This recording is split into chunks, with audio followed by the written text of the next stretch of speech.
Doctor Babasaheb आंबेडकरांच्या 134व्या जयंतीनिमित्त दिग्दर्शक सोमनाथ वाघमारेची चैत्यभूमी नावाची एक डॉक्युमेंटरी आज प्रदर्शित होते। सोमनाथ आपल्यासोबत आहे, आपण त्यांच्याशी बातचीत करणार आहोत। सोमनाथ, आज ही डॉक्युमेंटरी प्रदर्शित होते, काय या डॉक्युमेंटरीमध्ये आहे आणि काय या डॉक्युमेंटरीचा आत्तापर्यंतचा प्रवास आहे? जय भीम सगळ्यांना आणि बाबासाहेबांच्या जयंतीच्या शुभेच्छा महाराष्ट्रातल्या सगळ्या नागरिकांना। ही डॉक्युमेंटरी मी 2 वर्षापूर्वी बनवली होती आणि ही डॉक्युमेंटरी 6 डिसेंबरला जे बाबासाहेबांना अभिवादन करायला देशभरातून माणसं येतात आणि बाबासाहेबांची लिगसी कशी पुढे जाते ही या डॉक्युमेंटरीची थीम होती। आणि ह्या डॉक्युमेंटरीला घेऊन मी जगभर गेलेलो आहे। मी अमेरिकेला 3 वेळ ह्या डॉक्युमेंटरीला घेऊन गेलो होतो। ह्याचं जे स्क्रीनिंग आहे जिथं बाबासाहेब शिकले ते कोलंबिया युनिव्हर्सिटीमध्ये झालं होतं। त्याचं जे आंबेडकर इनिशिएटिव्ह म्हणून एक डिपार्टमेंट आहे तिथे। त्याच्यानंतर याचं जे पहिलं स्क्रीनिंग आहे हे लंडन स्कूल ऑफ इकॉनॉमिक्समध्ये झालं होतं। नंतर मी जर्मनीला गेलो होतो आणि त्यानंतर भारतामध्ये वेगवेगळ्या जे युनिव्हर्सिटी आहेत, मी जस्ट आत्ता कालच IITमध्ये, अशोका युनिव्हर्सिटीमध्ये, जिंदालमध्ये, जामियामध्ये, APUमध्ये स्क्रीनिंग करून आलो आहे। आणि आज ही डॉक्युमेंटरी एक OTT प्लॅटफॉर्म आहे मूवी नावाचा, जो इंटरनॅशनल प्लॅटफॉर्म आहे, त्याच्यावरती ही डॉक्युमेंटरी रिलीज झालेली आहे आणि पब्लिकसाठी अवेलेबल आहे। सोमनाथ, काय अनुभव होता या डॉक्युमेंटरी काम करताना? काय काय नव्या गोष्टी अनुभवायला मिळाल्या? काय काय या डॉक्युमेंटरीमध्ये आहे? ॲक्च्युली ह्या डॉक्युमेंटरीमुळं माझ्यासाठी खूप वेगळा अनुभव होता। मी महाराष्ट्रातल्या सांगली जिल्ह्यातल्या एका छोट्या गावातून आलो आहे आणि माझं शिक्षण नंतर इस्लामपूर, पुणे आणि आत्ता मी टाटा इन्स्टिट्यूटमध्ये PhD करतो आहे, जो सबमिशनमध्ये आहे।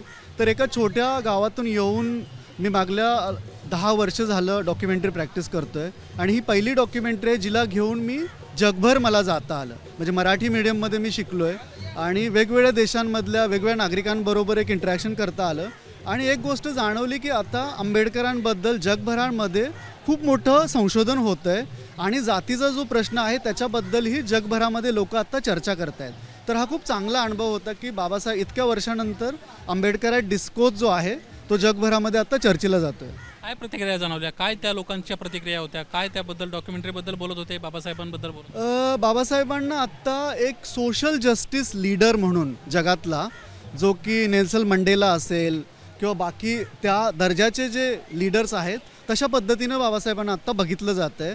तुम्हाला मी एक गोष्ट सांगतो निलेश, की जगभरातल्या मोस्ट युनिव्हर्सिटीजमध्ये साऊथ एशिया नावाचं डिपार्टमेंट आत्ता सुरू झालं आहे आणि त्या डिपार्टमेंटमध्ये बाबासाहेबांबद्दल कंपल्सरी आत्ता शिकवलं जातं आहे। त्यांनी जे लिहिलेलं लिटरेचर आहे ते तिथं आहे। वेगवेगळ्या देशातली मुलं त्याच्यावरती रिसर्च करत आहेत। तर खूप चांगला अनुभव होता।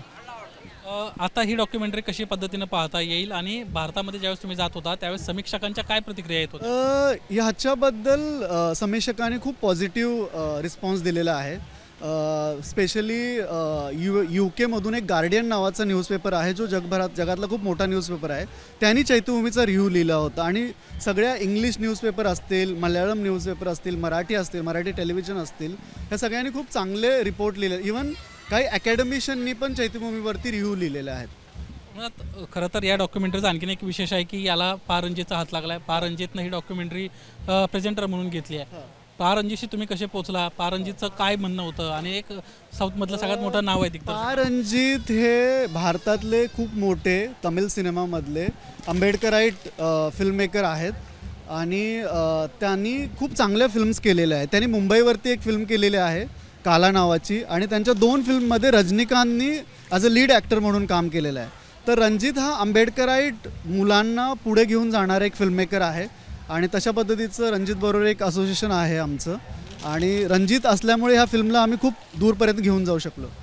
आता पुढचा काय तुमचं पाऊल आहे? नवीन काय प्रोजेक्ट येतोय का? काही तयारी सुरू आहे का? मी ॲक्च्युली चैत्यभूमीच्या अगोदर मागल्या 6 वर्षापासून एक अमेरिकन स्कॉलर होत्या ज्यांनी भारताचा सिटिझनशिप घेतला होता। त्यांनी खूप मोठं काम त्यांनी फुले आणि आंबेडकरांवरती केलं आहे। डॉक्टर गेल ओमवेट, त्यांचं निधन झालं 2021मध्ये।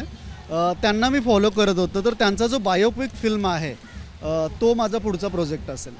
धन्यवाद सोमनाथ, आमच्याशी बातचीत केल्याबद्दल। एकंदरीतच सोमनाथचं हे कार्य, सोमनाथ जगभरात जाऊन आला आहे। त्याची डॉक्युमेंटरी चैत्यभूमी जगभरात चर्चेचा विषय आहे। अनेक जगभरातल्या मोठमोठ्या दैनिकांनं, न्यूज चॅनलनं या डॉक्युमेंटरीचं कौतुक केलं आहे आणि आता ही मराठी लोकांना, महाराष्ट्रातील, देशातील लोकांना ही डॉक्युमेंटरी पाहता येणार आहे। कॅमेरामन मनोज जयस्वालसह निलेश बुधावली, ABP माझा, मुंबई। ABP माझा, उघडा डोळे बघा नीट।